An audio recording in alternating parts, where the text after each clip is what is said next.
प्रथम तहलका न्यूज। हरियाणा सरकार ने प्रदेश को कुपोषण और एनीमिया मुक्त बनाने का बीड़ा उठाया है। बता दें कि अंतर्राष्ट्रीय महिला दिवस के अवसर पर प्रदेश स्तरीय कार्यक्रम आयोजित किया गया था, जिसमें मुख्यमंत्री मनोहर लाल ने इस खास अभियान की शुरुआत की। उन्होंने कहा कि प्रदेश को कुपोषण और एनीमिया मुक्त बनाने का प्रयास किया जाएगा। इसके साथ ही मुख्यमंत्री ने महिलाओं के प्रति बढ़ते अपराधों को लेकर भी चर्चा की। उन्होंने कहा कि महिलाओं के प्रति अपराधों के मामले में अपराधी के प्रति कोई नरमी नहीं बरती जाएगी। संदेश ये देना चाह रहा हूँ कि हमारी बहनें शासन प्रशासन में भी, पंचायतों में 33% का आरक्षण था, जब रिजल्ट आए तो 42% हमारी महिलाएं चुन करके आई, 42%।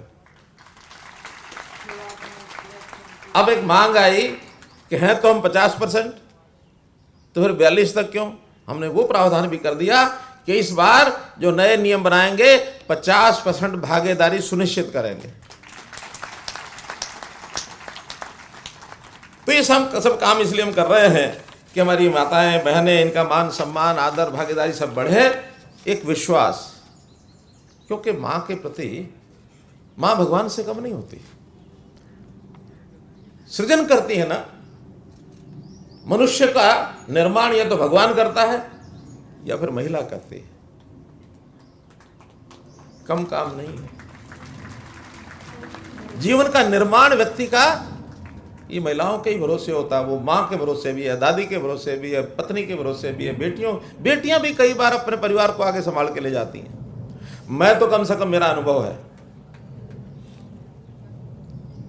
कि मुझे अगर यहां पहुंचने में अगर किसी को सबसे ज्यादा, बहुतों को श्रेय दिया जा सकता है, सबसे ज्यादा श्रेय दूंगा तो मैं अपनी मां को दूं। उन्होंने कहा कि महिलाएं आज किसी भी क्षेत्र में पीछे नहीं है। आज बड़ी चिंता केवल महिलाओं के सुरक्षा ही है। महिलाओं के प्रति अत्याचार के मामलों से निपटने के लिए सख्त कानून बनाए गए हैं। कानून अपना काम करता ही है। अपराधों पर केवल कानून से ही नियंत्रण नहीं किया जा सकता। ऐसे अपराधों पर संस्कारों और सुविचारों से काफी हद तक अंकुश लगाया जा सकता है। इसमें हमारी बहनों का, माताओं का भी रोल है।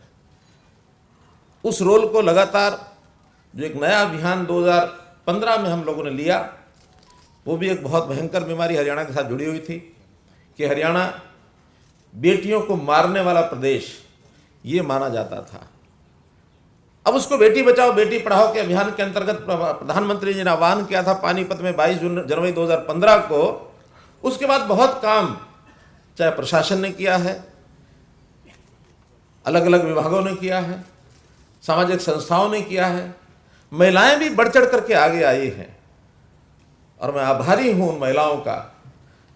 खास तौर पर मेरे पास एक रिकॉर्ड ऐसा आया कि 850 हमारी बहनें, माताएं ऐसी हैं जो स्वयं गर्भवती होते हुए भी इस दोष के करने वाले लोगों के खिलाफ उन्होंने कार्रवाई करने में सहयोग किया। इस अवसर पर महिलाओं की सुरक्षा से जुड़े मामलों के लिए महिला एवं बाल विकास विभाग ने कई MOU साइन किए। मॉडल क्रैच के समझौते के साथ ही बचपन बचाओ अभियान के लिए कैलाश सत्यार्थी के NGO से समझौता किया गया। भिन्न भिन्न क्षेत्रों में उत्कृष्ट कार्य करने वाली महिलाओं को सम्मानित किया गया। लिंगानुपात में उत्कृष्ट प्रदर्शन पर सिरसा, भिवानी, सोनीपत जिलों को प्रथम, द्वितीय और तृतीय पुरस्कार दिया गया।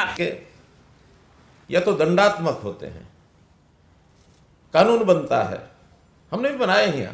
12 साल से नीचे की बच्ची अगर उसके खिलाफ कोई इस प्रकार की घिनौनी हरकत करता है तो उसको मृत्यु दंड तक भी देने का प्रावधान किया है, जो सारे देश में हो चुका है।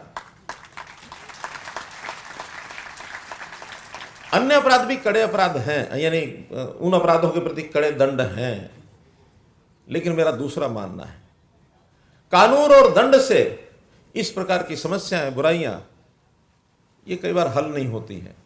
ये संस्कारों से हल होती हैं, ये विचारों से हल होती हैं।